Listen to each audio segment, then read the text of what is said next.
Alright, welcome back to another video in the complete web dev series where it is my goal to take you from beginner to absolute job ready in this series of videos. Now, I'm going to leave my AC running because it is very hot in my office. As you can tell, I'm just kind of sweaty looking. So excuse me on that. I apologize. I know it makes the sound a little funky, but we will get through it if you're willing to work with me here. I don't want to miss out on any days of uploading videos for you guys.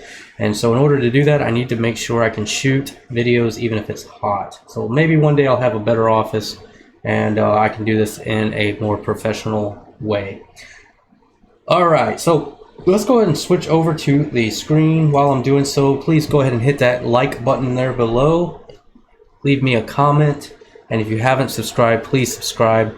I noticed that about 90% of my viewers are not subscribed to my channel, so you're missing out when I upload new videos, and you just help me grow my channel a little bit and help other people learn to develop. Okay, guys, what I'm going to do here is I'm going to type git branch to see what all local branches I have, and this is going to be video 15. So I'm going to go ahead and do a git checkout -b v15. Wow, I can't believe we are 15 videos into this chapter. I'm guessing this chapter is probably going to end up to be somewhere around as many as 40 videos because we have a lot left to do, and I don't want to make the videos super long, but here we go. The other thing is, let's go ahead and set this up on GitHub. And I put the wrong command there. So I'm gonna set upstream origin v15. And there we go. We are ready to rock and roll. So let's go ahead and switch over. We were working in our database class, and what I'd like to do in this video is create a little bit of an easier way for us to insert and possibly update. We are going to do insert and update. I don't know if I'll get to both of them in this video, but we're definitely going to do the insert. So let's see what the goal is. So instead of having to type this entire SQL command, what I'd like to be able to do instead is do something like db insert, call a method on our database called insert, and I'd like to put our table name in here, so we'll say articles, and then I'd like to have an array that is a key value pair for the title, and this will be article, and I don't want to be too creative right now, but body will be body of article or something like that. I'd like to be able to run this and just pass in an array here like this. And so in order to do that, we still want this to be SQL injection resistant. So we're going to be able to basically we're going to build out this query statement from here and still use our execute command. We just given ourselves a nicer way to insert that stuff. So let's go ahead now and jump over to our database here, and underneath our query method, let's go ahead and create a new public function, and we're going to call this insert, and this will take a table, and then it's going to take our values like this.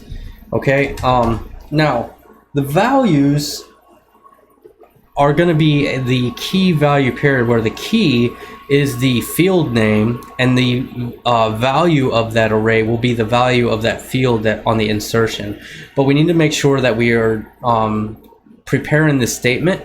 So let's go ahead now and see what that looks like. First of all, what we want to do is let's create a couple of arrays here, and let's create one called fields, and let's create another array called binds,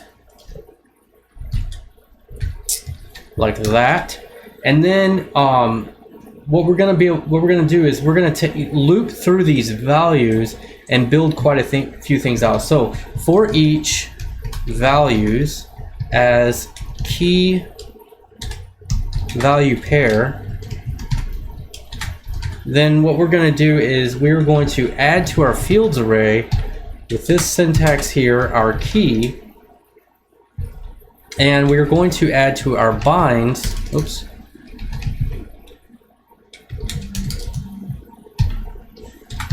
and what we're going to add here is we're going to add a colon like this, and let's just do double quotes. So we'll do a colon and then curly brackets, and inside curly brackets we're going to go ahead and pass in the key there. So this will create a binds array with the key, with the colon there in front like that. The next thing that we want to do is build out a field string and a bind string. And so now that we have these, we have looped through this, we can simply just do field string is equal to, and we can use a PHP implode. And what we're going to implode by, okay, is a backtick, comma, space, backtick. Okay, so I know that looks a little funky. Make sure you have it right. So inside these single quotes, we're going to implode by this whole little bit right here, the backtick, the comma, the space, and the backtick. The next element, the next parameter we need to pass into that implode there is our fields, okay? So let's go ahead now and let's just take a look at what that is. So I'm going to do our dump and die here, and let's look at our field string. And I need probably, yeah, okay, we already included that. So let's just see what that field string looks like. So we'll go back here. Let's go ahead and comment all of this out. And this we'll just get rid of this dump and die here. And if I go back to here and refresh, now you can see that we have title, and we have this. This is separating it, the string. That was the backtick, comma, backtick, and then we have body. Okay, so that's looking good. Let's go back to our database here and let's create our bind string, because we're going to need a string for our binds here. So our bind string is going to be an implode as well. And we're going to implode that by a comma and a space. And we will, what we're imploding there is the binds. Okay, so now let's go ahead and look at the bind string instead of the field string. And let's see what that looks like. Okay, so now that's correct. So now we have a colon title with a comma and then a colon body. So this is what we would need to do to build out a prepared statement. So that's all we're trying to do right now is build a prepared statement. All right, so now let's go ahead and create that statement. So an SQL statement to insert, remember, is insert into, and then we can use our curly brackets here, and then we're going to have our table. So insert into table, and then remember we had these parens here, and I'm going to put inside the parens a set of backticks, and then we're going to have a curly brackets here, and this is going to be our field string. Okay, and then we can type values, and then another set of parentheses here, and we will put in there our bind string.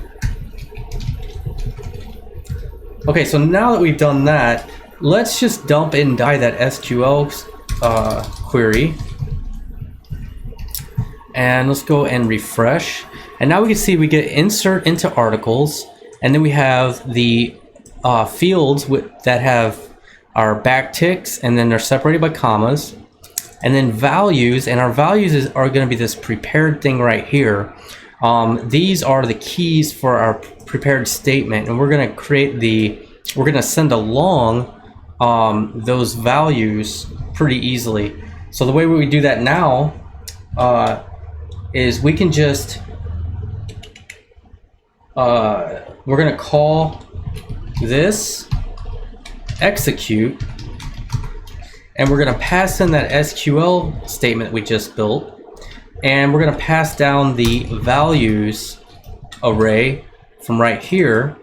Okay, And then what we're going to return is we're going to return whether or not there was an error. So we're going to return a not this underscore error. So if there is an error, this is going to return false. If there is not an error, this is going to return true. So we can get rid of this dump and die there. So let's go back to the blog controller now, and we've done this insert here. So let's just go ahead and refresh and see if that actually adds it to the database.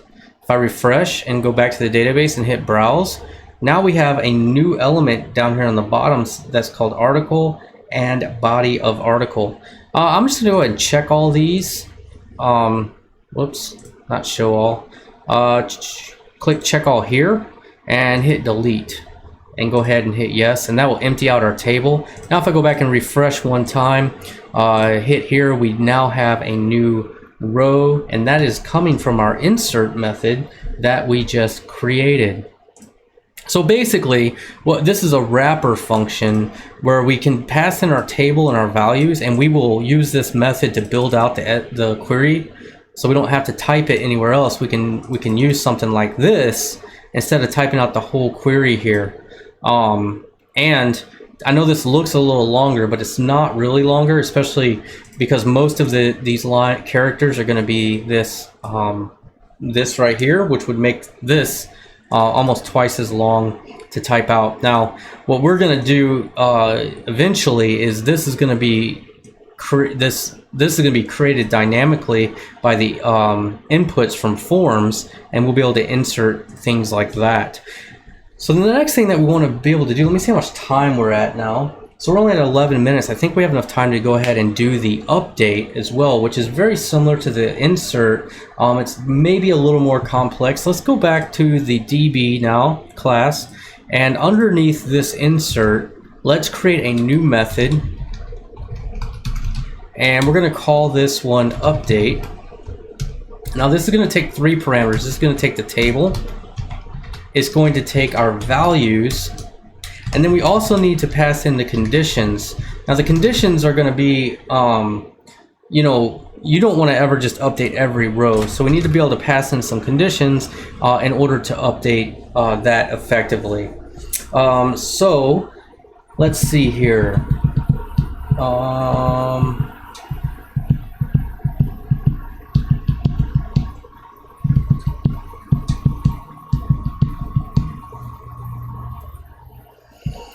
Let's see.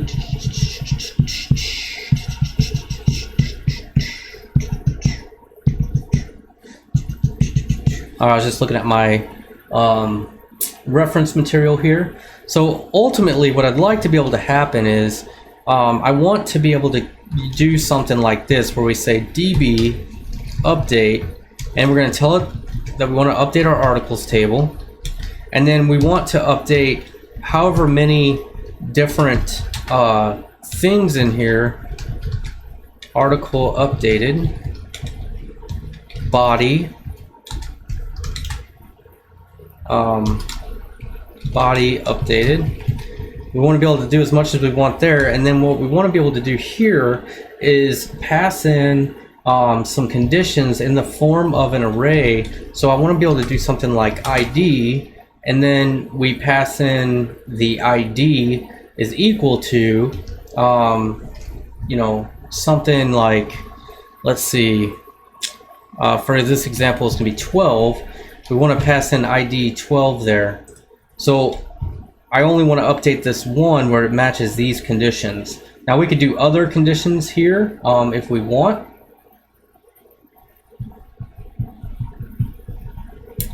And this may not be the most powerful way to use this update, but that's fine. I'm going to comment out our insert here, and let's go ahead and look at this. So what ultimately we want to happen here is we want to create an SQL statement that looks a lot like this, where it says update, and then it's going to have our table passed in, and then we have set, and then we'll say set title equal to title, comma, you know, body, oops, body is equal to body, and then we'll put our where conditions. It'll be like where ID is equal to 12. Okay, so this is kind of what we want to be able to build out dynamically with this update. So let's go ahead and get started on that. We're going to need a lot of the same things like we had in our other one. We'll go ahead and do our binds array, and then let's just create a value string here. We'll set that equal to an empty string. So then what we're going to do is just loop through all of our values as we can do field value pair here. And what we'd like to be able to do is we want to build up our value string, and we'll just do a dot equals to concatenate onto that, and that is going to be a comma space, and then we're going to do a backtick, set of backticks equals, and then a colon, and then in between these backticks let's do some square brackets, and we're going to say field, okay, is equal to field, like this. And this will allow us to prepare the statement there. The next thing that we need to do is add to our binds. So we'll say binds, and then the key of the binds is just going to be the field, and we're going to set that equal to the value, like that. So now we have this, and we're basically just rebuilding this value thing. So I don't actually know if we need to do that.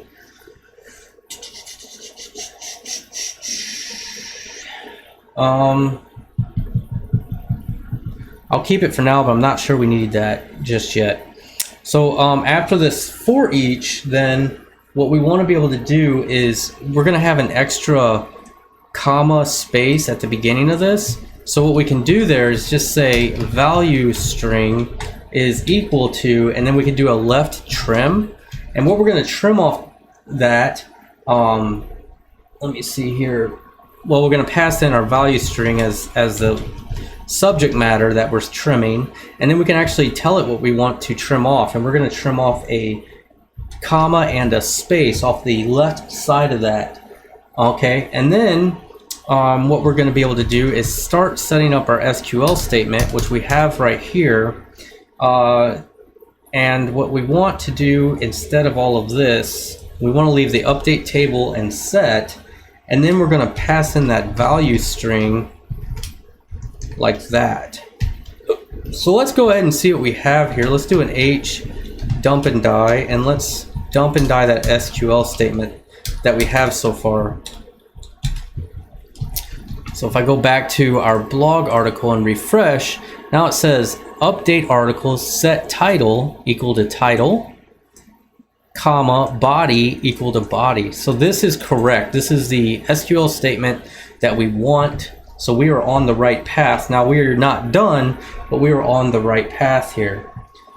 The next thing that we want to be able to do is set up our conditions, okay? And so underneath this SQL here, we're going to say if not empty, and we're checking our conditions array. So if that's not empty, we need to add our conditions to this. So I'm going to add a condition string here, and we'll set that equal to a space, and then the word where, and then another space. So that'll be the beginning of our condition string. And then what we can do is say for each conditions as field value pair there. We are going to add on to our condition string. So we're going to say condition string dot equals, and what we're going to add here is our backticks, and inside the backticks let's do the field, okay, and we're going to say equals, and then we're going to do a colon cond, and then we will do the field right here. And then the next thing that we're going to do is add to our binds, and what we're going to add here is the condition string, and we'll concatenate on the field there, and that will be equal to the value. So let's go ahead now and let's, after we've done that for each, let's go ahead and condition, let's go ahead and dump that condition string out. So we'll save that. We'll hit refresh. And now you can see it says where ID is equal to condition ID. Okay, perfect. So that's why we need this binds array, because it's not just a copy of the values. We're actually going to, we need to include all of our binds from the conditions in there as well. So then after we've done that, we're going to end up with an extra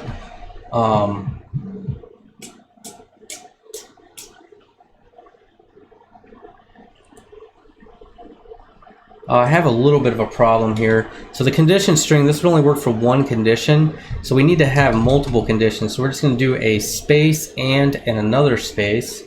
And that way we can do something like this, where we go to the blog controller and we say ID is equal to 12 and, you know, article is equal to foo or something like that. And we'll save that. And then what we end up with is where ID is equal to cond ID and article is equal to condition article and. So we got a little bit of extra stuff there. So then what we want to do is we're going to have to trim that up a little bit as well. So go back to the DB here. And after this for each, let's go ahead and clean up that condition string a little bit. And that is going to be equal to, this time we're going to do a right trim, because we're going to have an extra and at the end. So we're gonna trim off that. So just pass in the condition string as the first argument, and as the second, as the second argument, we're gonna have a string of space and another space. Then what we're gonna do is we're going to add on to our SQL statement here. So we'll say SQL dot equals to add on our condition string. So now let's go ahead and dump and die our SQL statement. And now when we do this, we should have the full SQL statement here. Update articles, set title equal to title, body equal to body, where ID is equal to cond ID, and article is equal to cond article. Now, we need to make sure that our binds looks correct. So before we do anything else, let's also dump and die our binds here. And refresh, and now you can see we have an array with title, body, cond ID, cond article, and then the values are set in here. So we'll be able to use this with our prepared statement to bind those values so that we don't have any SQL injection. So now we've done the hard part. We've built out the SQL query, and we've also built out our binds array. So now all we have to do is actually run the execution of this. So that what we can do here is just say, let's do this execute, and we're going to pass our SQL into that, and we're going to pass our binds in as our second parameter there.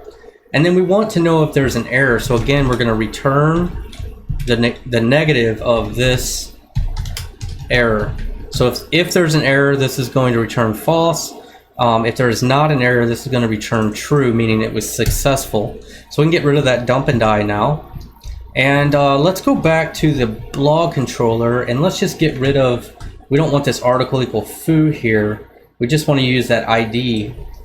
So I'm going to save that. And if we go back to the database and refresh, you notice that right now the article with the ID of 12 has notice what the title and the body is. It's just article and body of article. If we've done this correct, what it should end up after I refresh is article updated, body updated, should update that. So if I go now and refresh, and we go back to the database and check that, now indeed we see that the title is now article updated and the body is updated.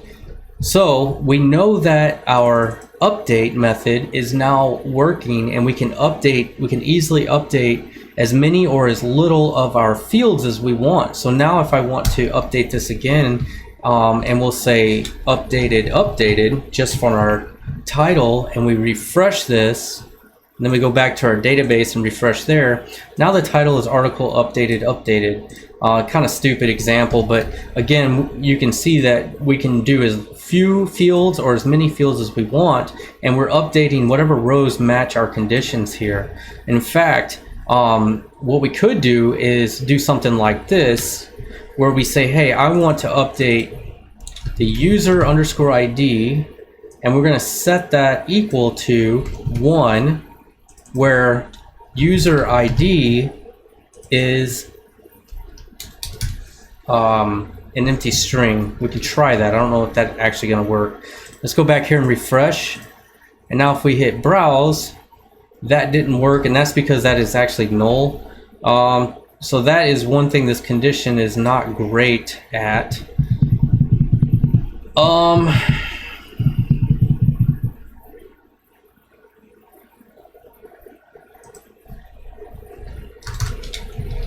Let's try this.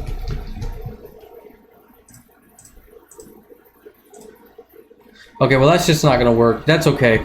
We're not going to use it in this capacity anyway. We're pretty much just going to be doing it where the ID is equal to something like 12, and then we'll go back and refresh, and oops, we got to refresh this, and now we can hit that, and now you can see user ID is 1. So we're pretty much just going to be doing this by ID, but you could do some other things as long as it's not is null. We could rewrite that update method, but for this project we're not really going to need it to do much more complicated things than that. So I think I'm going to leave it for now, and if we come up with any problems later on, we may update this a little bit. But for now, I think this is good enough for what we're doing. So we have an insert and an update method that we can use, and we also can just run raw queries with our execute and our query methods. So that is the insert and update. That will, for the most part, round out our DB class for now. We're going to start in the next video building out our parent model class that we're going to extend all of our models from, and we're going to add a lot of functionality in the models, just to make working with our database that much easier on this MVC type project. And in this project, our models, the way we're going to define models is a model is going to relate to a database table, and that's going to create an object that we have all sorts of cool methods that may exist for those objects, and you're going to see the real power of some object-oriented programming coming through when we do that. But we needed to build this database because this is going to be the base. We're actually going to use this database class in our model class, and we're going to use these methods that we created and make them even simpler to use with our models. So with that, let's go ahead and make sure we push this up to GitHub. And one of the reasons that I'm doing this on camera is I just really want this to get ingrained in you.